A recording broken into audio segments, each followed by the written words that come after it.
I do have a question related to taking. I'm sorry. You're so close. We're related so to stimulants. I'm sorry. All right. I know. One more. So we were talking about the effects of stimulants and possible effects on offspring, but in terms of the person taking these stimulants, how do they perform long term? Is it an effective long-term treatment for ADHD, or does the tolerance build up and you begin to see other difficult problems that make the medication ineffective long-term? After like 10 years of use, 20 years. Yeah. Great question. We're not seeing any evidence of true tolerance to these medicines. That doesn't mean that there might not be a little bit of that where we got to adjust the dose up a little bit, but it's not like you're going from responder to non-responder as a result of duration of your treatment. That said, the medicine works only when you take it and not when you don't. Right. So if you took medicine for 3 years as a child, it has no effect on your adult functioning.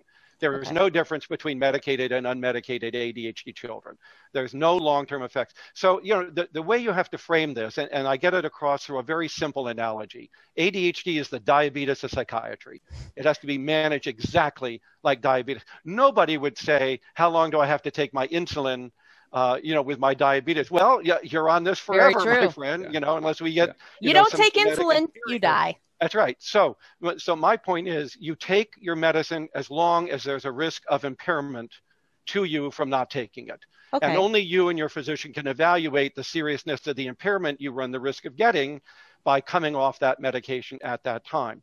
But if you took it in your 20s and you're 40, that drug had no effect on your 30s and 40s. It only works the day you take it.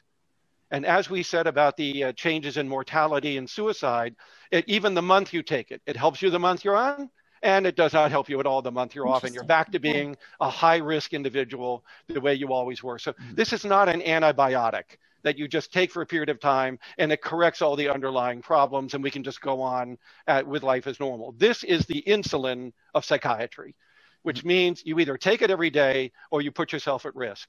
Now, as you get older, as you get better, as your life changes, maybe as you choose different jobs or reorganize your job, maybe you don't need it quite so much. Maybe Adam Levine takes it only when he's trying to manage his businesses and he's not on it when he's in the studio or composing because he wants that emotional connection to the lyrics. So, and we see that a lot with very creative ADHD people. They're using the medicine to handle life's gut work, but the minute they write poetry or a novel or something, they want to be off of it because they want that closer connection to their emotion than a typical person has. So why people with ADHD make good actors and so forth. That emotional connectedness, because it's so close to the surface for them, is in fact an advantage in some occupations for them over others. So all I'm saying is these are drugs you can take and not take and play around with for different aspects of your life when you need it. If you're driving, if you're caring for your children, if you're managing the books or your finances, or you've got scut work to do tonight, like Scott was mentioning, then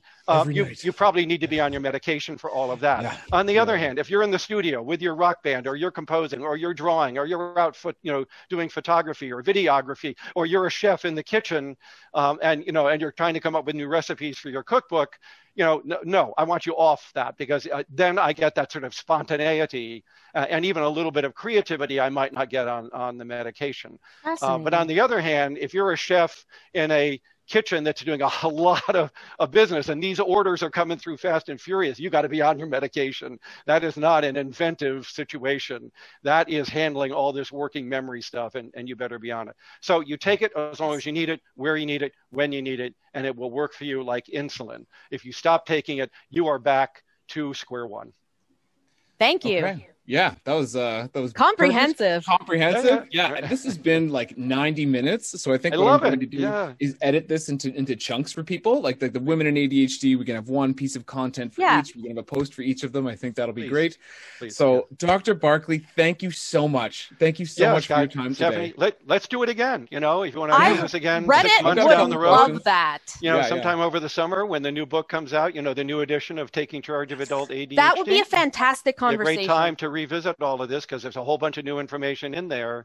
that has to do with things like what's a better job for me and where should I be looking and what are the current treatments that have evidence for ADHD in adults. There's a bunch of new research now on newer treatments, and we could talk about all of that. Okay. Let's do that then. That would be fantastic. Yeah, I'd love it. I'd love it. So this has been fantastic. Yay. Well, peace to you both. Again. Thank you so much for giving me the bully pulpit here. And Reddit is just losing their minds over the fact that we actually got to speak to you because of your work is so influential there. They were thrilled. It pops up every so often. That's how we came across it. But unlike some of my colleagues, I am approachable. I do answer my email, and I love doing this because, frankly, Scott and Stephanie, this is what matters. Writing the science paper doesn't matter so much, but taking it out to the people who really need it, it's heartwarming. It really is. This is, I'm in the pay it forward part of my life, and it really matters. So thank you both. You are very welcome. All right. Thank you. And have a great day. Enjoy your grandchildren. Yeah, you too. Be well, guys. Okay. Bye.